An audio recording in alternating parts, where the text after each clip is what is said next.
fuck up.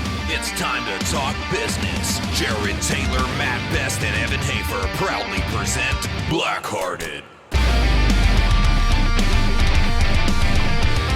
Sponsored by BlackRifle Coffee Company and Arson Wave. We're on a hump day. It is Wednesday, a SHOT Show. This is a day where everybody starts to get sick. Yeah, or sick of SHOT Show. Well, I was warning Heather yesterday. She went to go grab a railing, and I was like, "No, don't touch anything in here. There's way too many people, and they spread disease. Just wait." Tomorrow morning, you get to see. Tomorrow morning, if you ever wanted to just fly through everything, it's tomorrow morning. It's perfect, yeah. It's the day after the cry party. It's the day after the cry party. It's 3 days that everybody's been going hard. So tomorrow they skip the floor. Yeah. So I'm super distracted.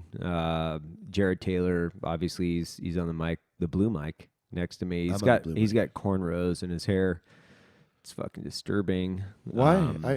I'm going to great lengths for skits. I know. It's impressive. It's super impressive.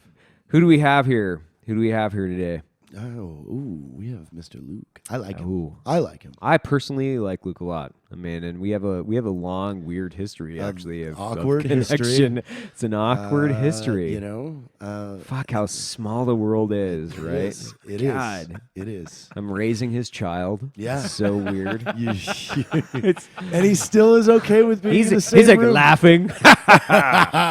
You wondered why she had red hair. I'm just glad there's no child support involved. I mean, that's yeah. She's a good girl. Good job. Good. That's all I got to say. It's good genetics. I mean, at least she didn't get the red hair. That's the important thing. That is. She got the blonde curly hair. All right, so we got Luke from REFactor. REFactor. And we're gonna let everybody do their own bios, man. So give us the 2-minute elevator pitch on Luke and what you do. Sure, yeah. So I own and run REFactor Tactical. My background is I'm a SF guy, yep. And then been working for the Department of Defense in addition to that for about the past 6 years. Still deploy for them and spend about half the year overseas, half the year running the company, and then I got a team full of guys that run REFactor Tactical. So here's some interesting history with Luke and I, which is the first time I met Luke was in Boulder, Colorado. That's right. With a mutual friend. We went out to sushi. And Luke was graduating from CU, right? Yep. Exactly. International Affairs. Yep. Yes. So he's graduating. Worst degree ever. Beautifully done. Beautifully done. Really took me far. So you guys are going out for sushi. We're going out for some sushi. Yeah. You know? Yeah, another green beret. Another you green think beanie. nothing of it, right? No. Yeah. Because we had a mutual friend, Bunny the Groper, as I like to call him. And we ate, I think, probably $200 worth of sushi that night, I would imagine. But you were a sushi chef at one point. I was, at the restaurant. That is impressive. Yeah, at the restaurant we went to, I was a sushi chef. Yeah, so it was total oddball job. I tried once to make my own sushi. So I was I actually threw it all away. Yeah, I was a busboy at the restaurant, and the main chef, and then main chef got fired, and then the other chef quit all in one day, and I was literally sitting there serving water with lemon, and they were like, "Hey, do you want to try making a sushi roll?" I was like, "Yeah, sure, why not?" Wow. Man? So I went back and rolled a sushi roll, and they're like, "Yeah, man, that'll work." And so there was 6'3" Ginger just making sushi for the rest of the 6'3" Ginger. Yeah. We went out. We burned it down that night. So, I was a dirty contractor at the time, and Trevor, Bunny the Groper. He and I were Bunny the Groper. That's right. And the funny thing is so Bunny and I, this is such a weird connection of circumstance because I'd put Bunny through like a CQB course like a year or two prior, and I ran into him. And it was like, oh, fuck, let's get together and go skydiving. You know where I ran into him? Actually, no. I ran into him at Skydive, Colorado, up in Longmont. Yeah. That's where I ran into him. That's so awesome. we were jumping, and that's where I fucking ran into him. And then he introduced me to Luke, and fast forward a couple years, I married my wife. While we were, in courtship, she's like, "Hey, I have a friend who's an SF guy, and I went to elementary school She with likes him." SF guys. Yeah, and I was like, yeah. Every dude that they know who's in the army is always an SF guy. And she's like, no, you might know him. His name's Luke. He's got red hair. And I was like, I There's literally only one of us in all of SF. So. I was like, I think I know who you're talking about. And she's like, okay. And then small world gets smaller. My wife went to elementary school, Waldorf. Waldorf, yeah. The eclectic artisan. We knitted together. Yeah. Jason and I just found out we graduated from the same high school. Jason who? Everman. Oh, fuck. Oh, and by the way, we do have Jason Everman. He just left. If you guys don't know who Jay Everman is, he was in he was a bassist for Nirvana, just hanging out in the house. We were just chatting. Are you serious? We were just chatting. That's awesome. That's who just left. I knew I he grew up. That's phenomenal. I knew he grew up in Washington, and I was like, he's like, Pacific Northwest. I was like, yeah, where? He's like, yeah, Washington area. I was like, I graduated NK. He goes, I graduated NK. I was like, shit. Whoa. We went to the same junior high and high school. Dude, Jay and I go way back too. I mean, these are like my old friends that, I love these fucking dudes. Like Jay and I have been together for a long time. You're a collector. He's such a cool dude. He went to Columbia University, got his undergrad in philosophy, and now he's like writing books and doing all kinds of fucking weird shit with his life. So it's just kind of the network is so interesting to me because like the guys that you hear on the podcast is like we've known Luke. Luke and I have gone back like several years through lots of like different points of light. And now, REFactor is one of the biggest, I guess, e-com, if we classified that. And also in social media. I mean, you guys are some of the biggest tactical guys on social media. And when I say that, I'm not trying to be trite. I'm saying like you really have some of the best Instagram Thanks, man. content out there as far as like... Content is good. Yeah, it's fucking solid content. It means a lot coming from you guys. It really does. And solid products. So I'm not once again, like it's a fucking solid product. I use one of them every day. Which one? The ASO bag. Yeah, I use that fucking bag every day too. It's in my room right now. I did. By the way, I did bring housewarming gifts for all you guys. Holy shit! So I got a bag of shit. You guys can wrap fuck it as you please. You can unveil it.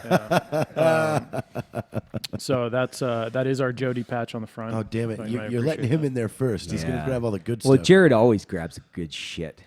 I'm gonna grab that Jody patch first. Yeah, it's quality. Holy shit! All right, so we got some hats. Yep. Yeah. We got camo. Those are just our blasting caps, which I really like. Phenomenal for keeping sun out of your face. Putting patches I like on. that, the blasting caps. Some calendars. Calendars. Yep. So that's the history of SOF. I'm going to hang one of those on Heather. We got some important dates in there. You'll notice that the with a staple gun. On day one, or January 1st, was the when they actually started the Navy SEALs. And then day 2, which is in there, January 2nd, was when the first book came out. So that was... so start the Navy SEALs. We included that in Who wrote a book about it? We got a couple of other important dates. I mean, ones that you guys would probably appreciate. We got different ones. That's mine right there. Okay. We got, the formation of the Air Force CCTs. Oh, where's that at? That was, let's see here, January 15th. So pretty good. February 17th, capture of Abu Omar. And then we put a couple other ones in here that were probably of good mention. Let me see if I can find the one that we... May 28th, Operation Tragic Primate. You guys might have heard of that one. That was Harambe's assassination. Operation Tragic Primate. Yeah. I heard Hillary was behind that. I think she's behind everything, or at least the Clinton Foundation. All right. Well, so besides the fact that we've got such a fucking weird and small connected world, give us the history, RE, man, the genesis. Sure. So I was actually. What does it mean? Yeah, that's a great question. So I can tell you, if I could go back in time, I would totally change the name of REFactor Tactical. Really? Oh yeah, yeah. You want to talk about if I could go back and talk to me back in 2011. Right. The problem with REFactor is, one, nobody knows what it means. Two, it's, for whatever reason, it's actually pretty hard for people to pronounce. So we get people that say REFactor, REFactor Tactical, RETactical, Factical. I mean, like, I don't know how people manage to mess it up, but, and then try and tell someone to go to REFactorTactical.com. You know, I mean, they just don't remember the URL. So we're actually in the process of changing some URLs to make it a little bit easier for people to find our product. But so REFactor stands for Relative Effectiveness Factor of an Explosive as it pertains to TNT. So basically, when scientists were developing explosives, they said, okay, TNT is a base explosive of one. And we're going to say that REFactor is essentially how you quantify the, I don't want to say effectiveness, it's not necessarily effectiveness, but REFactor is the rate at which a explosive goes from a solid state to a gaseous state. And so in SF, I was a demo guy. That was all my big thing. So I figured, you know, I want to do something that's unique to me, has some sort of my history in it. So that's why we named it REFactor Tactical. In hindsight, I should have named it like RDX Tactical or, you know, I don't know, Blasting Cap Tactical. Right. Something totally different than I think the branding has been effective enough over the last few years that people get it now. Yeah. Because I do. I associate immediately with that. Well, sometimes violence is the answer. I mean, yeah, it's been a good campaign for sure. I mean, that's like that's how I recognize most every guy in the SHOT Show. That's like, they got that shirt. Yeah, you know, I love it, man. And there's just a few shirts that I really recognize. So it would be like Art-15, RE, and then R's BlackRifle. So, and I always like key in on them instantly. It is funny walking through SHOT Show and seeing people wear your shirts. It is. I got real awkward with somebody yesterday. I just walked up behind him and poked the logo. Of Art-15? I kept my finger on it while he just looked at me. And then he caught on. Like, it took a little while. Why? Oh, hello. Shit. See, I feel like if I did that, I'd just get arrested because nobody knows what we look like. You know? They'd be like, oh, you're just weird, bro. You're just a super scary ginger that's like poking me in the back. So what year was that when you started? So that was 2011. Okay. Yeah. So it was kind of a weird way that we came about creating the company. I was overseas and you know, spending a lot of time on deployment, and just kind of thought, you know what, I'd like to go get an MBA. And I went off and started applying to the different courses, schools, whatever. And I was like, you know, I'll start a company just so I can learn about supply demand. Never really thought that it would turn anything all that successful. And put some T-shirts up. And they sold well. We've got one that says "Go fuck yourself." I'm sure you've seen that one. Yep. So that one actually started selling pretty well. I was like, okay, I'm learning a little bit about this.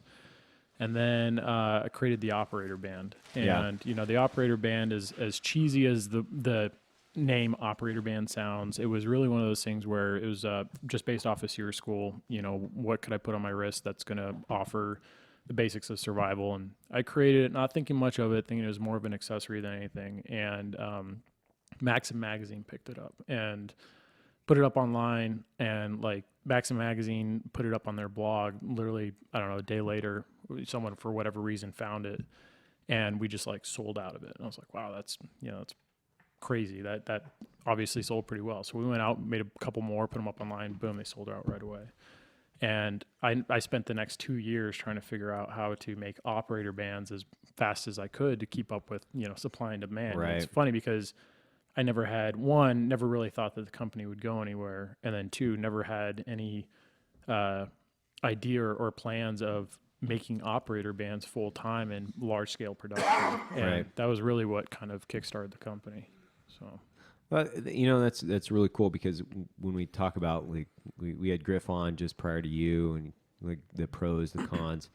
You know, I started BlackRifle very similar. Yeah, I started in a very similar fashion, where it's like I need to learn more about business, but I need to do it in something that I'm familiar with, which was coffee. Yep. And I just needed to get into the details. So I didn't want to go to like 2 years worth of classes that I'm gonna have to sort through what's fucking necessary and what isn't.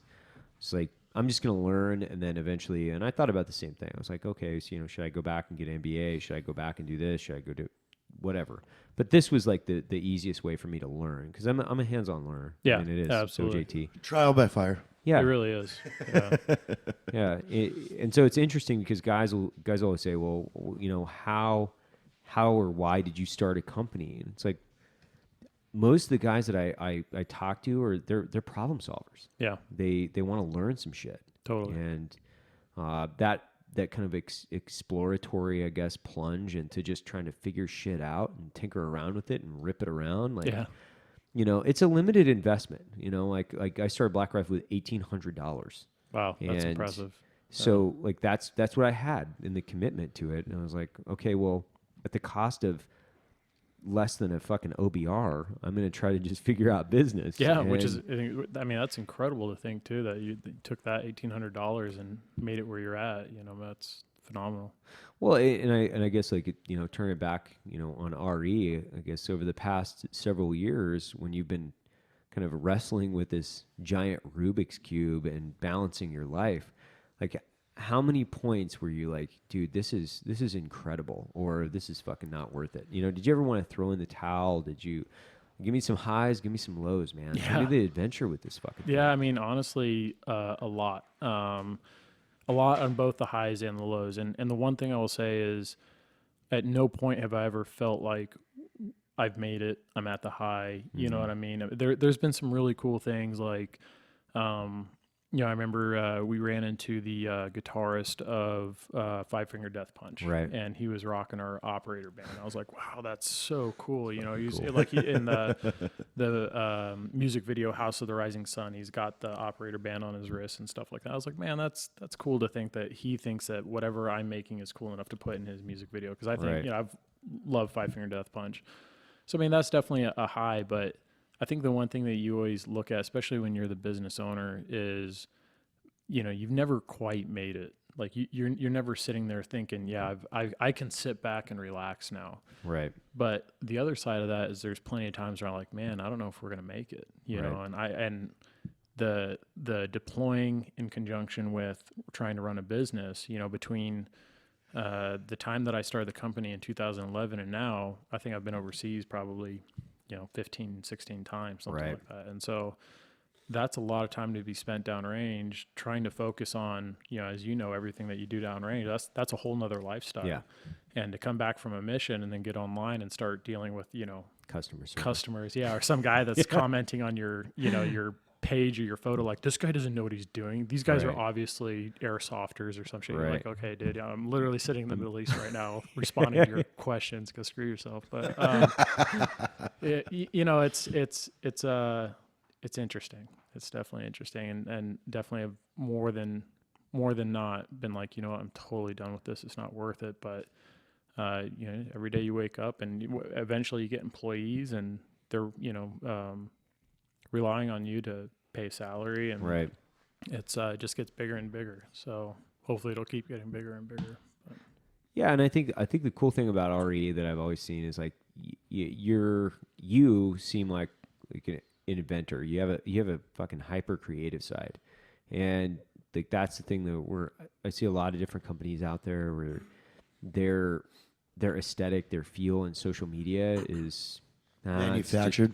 It's trite. Forced. It's just it's shit. And then when you look at RE, you actually take a more artistic look at things, and two, like your inventions, like the operator man's cool. Like, it's a fucking cool thing. Thanks, man. Yeah. And I mean, I think that's cool, and I'd like to commend you at that. And two, man, are you like turning on these ideas when you're deployed? Where you're talking earlier, like, how do you get these ideas, man? How do you come up with them? Yeah, so that's exactly it. It's when I'd probably say 90% of the ideas come from when I'm downrange, and typically what happens is, I'll be sitting there flying in a helicopter or driving in the street or whatever. I'm like, man, I wish I had this one item. And then I'm like, man, that's actually a great idea for a product. And then I come home and develop it.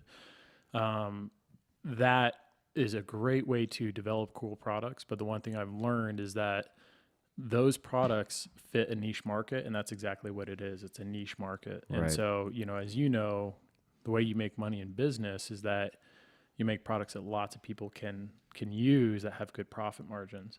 And that was a real hard trial by fire for me, was trying to figure out that, all the products that I want to make, this cool little niche product might only be applicable to 100 people out there. And of those 100 people, 50 people are going to buy it, or 20 people are going to buy it, so that's been a real hard balance, is kind of learning what products can I make that are really good ideas that a lot of people can use, because at the end of the day, you have to keep the lights on. And, as much as I want to make every single idea product that I've come up with, you still have to make money for the company. And so, that's definitely been a real tough thing for us, is trying to make these awesome products that fill that niche market, but also just make money.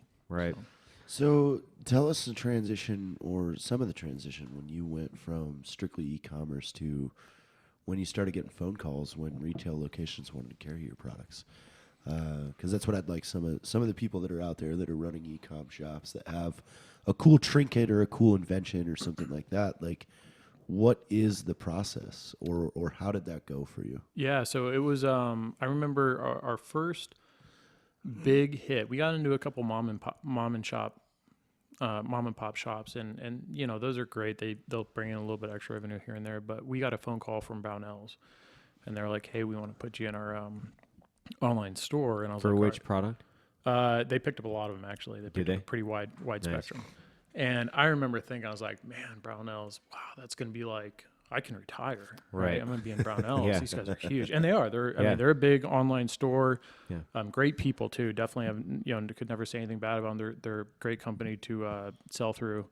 But I just remember thinking, I was like, man, we've made it. You know, and that's one thing, is when you start getting in these big online stores, you're thinking, yeah, this is it. This is my big break. And then came, the first PO, and it was like $1,000 a product, if that. I was like, oh man. So that was one piece, was just kind of realizing what getting into some of these big retail stores actually means. It doesn't mean that you have made it. It's just that next step in the process. And I mean, and it's reaching a new audience. It is. Yeah, it absolutely is. And I think it helped legitimizes your brand a lot, because now from then on, when I started calling other mom and pop shops or other retailers, I was able to say, well, we're in Brownells. They're like, oh, you're in Brownells. Okay, then, that's a legitimate I'm going to continue this conversation. Yeah, exactly. Totally. Yeah. And that's the hardest thing when you're trying to sell your product to retail locations is, if they've never heard of your brand, you got this guy on the phone for 30 seconds to a minute before he starts glassing over, and you have to try and sell yourself in a way that makes him want to buy your brand. He might not even know what it is. And it's what little things you can say there in that conversation. Hey, we're in Brownells, or we got picked up by Maxim Magazine. At the time, like those were our key selling points. And now it's the evolution has started to change. We have people that call us and like, hey, we see your product all the time. We'd love to carry you. We just got picked up with some really big retailers, so that was really nice for us. But it's a whole nother side of business. And when you make a product, this is the one thing that I never really knew was profit margins. Right. At the end of the day, profit margins are huge. And back in the day, I used to think, well, okay, if I make a $50 product, the operator band was a perfect example. So when we first made the operator band, it cost us $30 to make an operator band. Yeah. And I sold it for $50. Wow. But in my mind, in my primitive business state mind, I thought, well, shit, I'm making $20 an operator band. That's pretty sweet. But you got to replace it. Yeah, exactly. And Brownells calls and they're like, hey, 30, we want to buy the operator band for less than $30. Right. And you're like, well, I can't do that. So now you're trying to get into that piece of playing with margins. How do I sell it to Brownells to a point where they can sell it to the consumer, right? And they can, and everybody can make a profit, and it was interesting. A lot of people will come back and they're like, oh, man, I can't believe this operator band costs $50. I could make that thing for $5. And I'm like, okay, hey, check it out, dude. If you can make it for $5, call me right now, because I have a phenomenal job opportunity for you. But I mean, that's kind of the reality, is that, it's that profit margin piece that's a whole new ballgame when you start getting retailers involved. And I've noticed that the profit margin for a mom and pop shop, you can tell them, hey, it's 33%, right? And they're like, okay, we're acceptable with that. But when you start getting to a larger retailer like Brownells or Optics Planet or Cabela's, cheaper than dirt. I mean, they want crushing prices. Yeah, they want Chinese manufactured prices. Totally. Yeah. And that's another big one for us is made in the USA versus overseas. Right. And I can't tell you how many times I've had someone that get on, like our ASO bag that's our biggest seller, hands down, top grossing product. Right. And we get people all the time that come on their comment, $260 for an ASO bag. You got to be kidding me. You know, that I could buy that bag for $100. And you're like, yeah, you could buy that bag for $100. But it's got to be made overseas. It's got to be made in Vietnam. And, you know, if we're going to make this bag in the U.S., I can't buy that bag for $100. It takes time. It takes, you know, someone who's getting paid between $12 and $15 an hour, a couple days to make that bag. And, you know, people just don't have that thought process when they start trying to price something out because they're so used to paying U.S. Or made overseas prices, not made in USA prices. So. Yeah, and that's an interesting piece that we're, you know, we deal with manufacturers a lot. So, and we really try to just err on the side of American made, American manufactured. And there's just some things that aren't fucking made in the U.S. And we get beat up a little bit, especially with like the double wall stainless steel mug. Yeah. Guys will email us. They'll send us screenshots. Like, I can't fucking believe you're getting this manufactured in China. Like, what the fuck? And it's like, guys, settle down. There's not even a double wall vacuum stainless steel manufacturer in the United States. Yeah. So totally. Please relax because like you guys asked for it. I'm just delivering you what you wanted, which was like, that's what you wanted. And I think that the thing that people have to realize is, you know, if you do end up going overseas, because like our blasting cap is made in Bangladesh, and it was the same thing. FlexFit makes the blasting cap in Bangladesh. I don't have any other choice to make it in the United States. I'd love to make it made in the USA, but I don't have that option. But it's not like I was sitting back and I was like, man, you know what I choose? I choose communism. Right. So let's go ahead and make it in Bangladesh. It's not like I'm, you know, any less of American because I make the thing. But meanwhile, they're the ones that were like, can you get these hats in FlexFit? Yeah.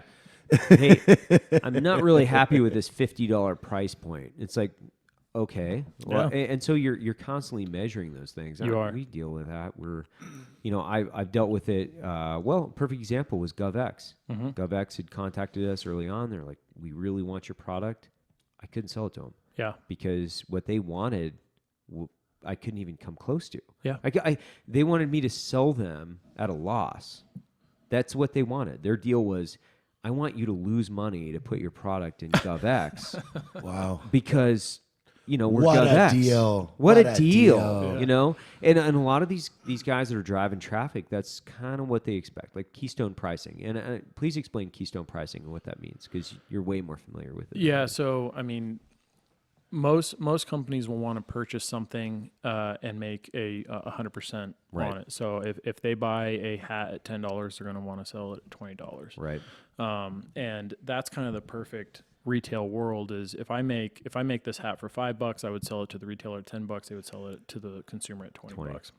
And so why these the distributor companies like you said, GovX, Brownells, etc. Those guys do really well because once that ball gets rolling and they have they're like, hey, look, I have a 1 million person customer base, right? And so they have the nuts, you know, when they come to you and they're like, hey, we want you to make $2 on an operator band or a blasting cap.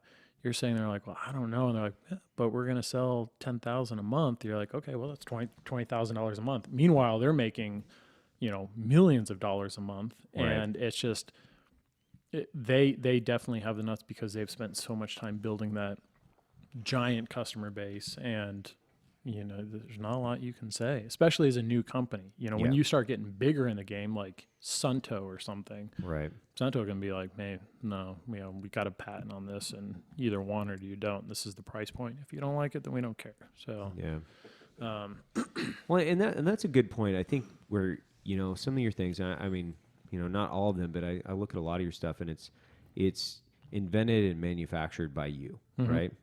And it's easier to reach price points when you're the guy that's kind of controlling that. When you control the intellectual property, you control a little bit of the manufacturing. So I've given that suggestion a lot where I'm like, hey, go straight to the source. Like, invent something that might not be revolutionary. It's just different. Yeah. And then you can control those margins a little bit more effectively, setting yourself up downstream. Think 18 months, 2 years, 3 years down the road. Yeah, absolutely. Well, and I mean, the one thing that I at least our customers understand is that when they buy, for example, we just came out with our drive-by kit, and it's a medical headrest kit or whatever. Sells for $105, right? And we get a lot of people that are like, man, $105, that's so expensive. And the one thing is that when we price something out, we're not just throwing like an arbitrary number out there. What I do is I create an item and I put all the features that I want in that item. I could make the drive-by kit less, but it'd be a less effective item. Right. And so, basically the way we come up with an item is I come up with my dream item. And then we take it to the manufacturer, and the manufacturer comes back and they're like, this is your price point. You're like, whoa, okay. I mean, every time you're like, holy shit, that is expensive, right? But at that point, it's a dance of what can I take off of the product that will make it reasonable for the customer to want to buy it and actually have good use for it. And that's, at the end of the day, is that good use piece, right? So I want people to buy it, but what's more important to me is that I'm offering them a product that works, that is useful, that's going to make them successful if they get in some sort of, whatever issue comes up. And so, it's hard to explain to the customer over a picture or a video, but when we make a product, it's not like I'm like, oh man, this product cost me $20 to make. You know what I'm gonna do? I'm gonna put it $105, right? And I'm just gonna make hand over fist on money because I can do that. It's not that way, Right. I mean, we look at how much it costs us to make the product, and then at that point you're like, man, we're really not making a huge margin, and that's another thing I don't think a lot of people realize. We don't make massive margins, especially on like USA sewn stuff. Our margins are really, really minor because the cost to pay someone a U.S. labor wage to sew something is very expensive.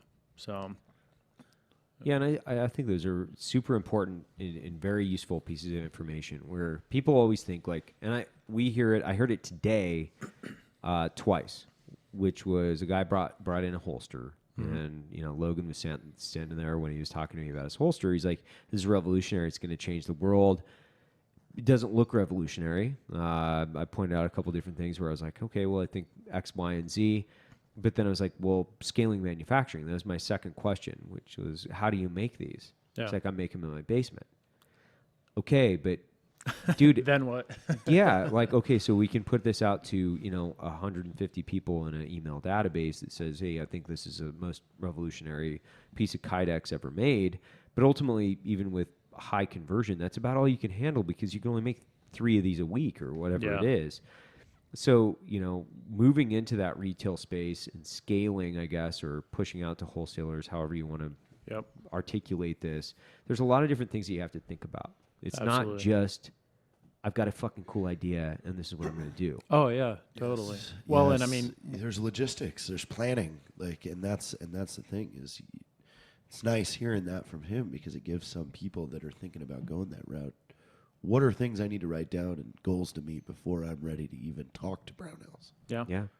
Well, and on that, I mean, you were asking what were some of the challenges getting to the retail space. I remember, with customer sales, those are pretty easy to determine, right? You know, I'm going to sell around this many bags a month or this many hats a month. And it deviates a little bit if you get a good blog post or a good video up or you're marketing right.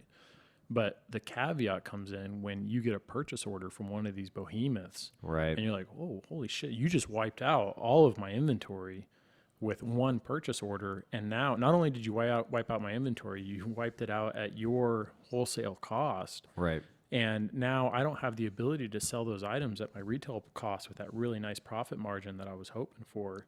I mean, so one, you've got a supply issue, you've got a capital issue. And so then you're like, all right, you know what I'm going to do? I'm going to prep. I'm going to stock up all this product that I can. Mm-hmm. And, so you have it sitting in your warehouse, but then that purchase order doesn't come. Right. and I mean, that's a whole new ballgame. Like always happens. Well, and we ran into that. So we had a enamel mug, which is one of our most popular enamel mugs. And we buy them in a lot of thousands, several thousand at a time.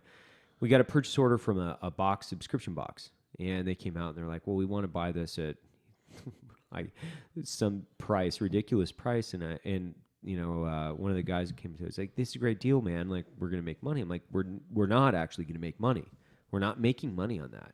Well, yeah, you're getting $1.50 a mug or whatever it was. I'm like, no, but I can't sell them that because ultimately in Q4 leading into Christmas season, we're not going to just make $1.50 or whatever it was. We're going to make 4 or 5x what the price of the mug is. So I can't sell it at that price. So you're going to have to go back to them. You're going to have to tell them like, no, we've got to sell it at this price.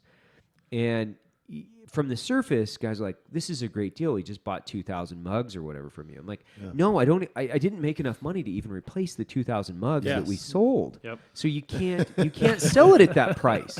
Yeah. And so but they ordered 2,000 mugs. I made $2,000. I made $2,000, and it cost me $6 to replace it. And it's like, I can't do that. And in all actuality, it was somewhat difficult to articulate that point where you're looking straight through and going, man, I come on, man, come with me on this adventure. Let me explain basic economics. Oh, absolutely. And I'm not saying like the guy's like super solid. He just wasn't looking through, second and third order effects, which is like, I have to replace this and I have to sell it over the holiday season. I have to be able to do this. And then you have lead times. Why we have this. Yeah, totally. And then you're moving in a Chinese holiday because once again, double-walled stainless steel is not manufactured. Get me started on these Chinese holidays, man. I want to kill someone because of the emails that they send where it's like, happy something New Year. Like, bro, I don't know what New Year you got going on right now, but go screw yourself because Happy New Year. We're on vacation for 9 weeks. 10% of our workforce won't come back to work. I tell that to people all the time. Like, I would love to be able to do this in America. Trust me, because they work more. Mm-hmm. It's a higher quality product. I would fucking love to be able to do this. Absolutely. But it's not even fucking manufactured. American manufacturing companies have a distinct problem with the concept of, I'm going to give you money. Right. And you're going to do something for me. Fuck. Don't even get us started on that, where it's like, American manufacturing. we went with an American manufacturer. They were a fucking month late. They gave us half. I'm sorry. They were 3 months late. Yeah. They gave us half the first month or 6 weeks on an original purchase order that told me that it was going to take up 3 weeks. Oh yeah. And no call. He went black for 3 weeks. Wow. And then I fucking burned the dude down. I'm like, I'm gonna throw a frag in social media against your company. Yeah. All of a sudden, 5 seconds later, bing, hey, why are you so angry? Because you stole my money. That's why. That's why I'm coming angry. at you like a spider monkey. Use those? Do we still use that? God no. Oh, God no. Burn me who once, is it? right? Who is it? No. Can we be it was a ceramic mug manufacturer from the East Coast that just fucked us. And then their idea, which is like, this is totally a transgression or whatever. But it's like, man, we are like trying to manufacture exactly what our customer wants. Yeah. We're trying as hard as we can. Why aren't you doing American made? It's like, well, the Vietnamese deliver their product on time. Yeah. That's why I went with Vietnam. Because Numbskull Magoo down the fucking road can't do it. Can't fucking do it. And it's not his fault. Yeah. That's the biggest thing. It's never their fault. It's never their fault. Yeah. And their excuses of, we've had this one. We spent all the money on glass for something else. Yeah. Yeah. What? How is that my problem? Yeah. I gave you money for this. But we spent that money on something else. Yeah. And to them, that's a legitimate excuse. Yeah. Like, they think that, like, they're going to tell us that, and we're going to go, that makes sense. Yeah. I see your problem. That money that we gave you to make something for us, you spent it on something else. That's legit. It was glass and our daughter's wedding. Yeah. Those were the two things I could. Oh, man, I'm sorry. We spent the money that we would need to make that product on our daughter's wedding. What? But it's not even like mind-numbing. Not even like we fucked up type thing. Not that. Yeah. That was a good answer for them. Totally. Oh yeah, daughter's wedding. I saw that coming. Yeah. I will wait another 4 months. Yeah. That's legit. Yeah. It is wedding season. I'm sorry. I was rude. I was rude by giving you I was 15 rude grand up front. signing that contract. I was extremely rude signing that contract. I mean, I would say one thing though that if you're going to make an argument for overseas manufacturing, if you go 100% overseas, so we're actually developing a product right now that it's clothing that will be made overseas. But the one thing I would at least say to the people that are going, I can't believe that this company would go overseas, is that there's a lot of times where having a chief product, so for us, our blasting cap is a chief product for us. And we have good margins on that. And what that does is that helps us make up for the margins that we don't have on the USA manufacturing. So if I went 100% made in the USA, I can tell you I wouldn't have a company today. And it's tough because like you can argue both ways, but I can tell you that I employ Americans every day. Right. And I, not only directly, but also through our USA made manufacturing. But the only way that we're able to do that is because we make better margins on some of our overseas products that make up for the margins that we're not allowed to make up on in the US. So it's the same thing. It's the balancing act. Totally. Like it really is. It's just like, okay, I'm going to make a little bit better margin here so I can still keep this in U.S. manufacturing, which, that like these margins, like guys, like I can't emphasize this enough, which is Griff was on here earlier. It's like learn your P&Ls, learn your spreadsheets, live and die by these fucking numbers. 100%. And you have to think through them. Yep. So, well, Luke, Plethora of knowledge on this one. fucking A, man.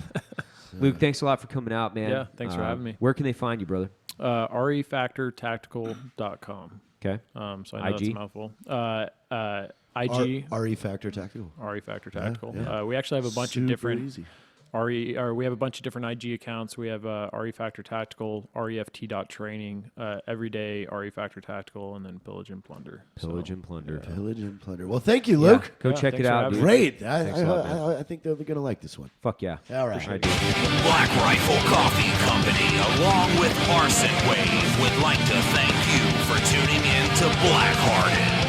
Have a great fucking day.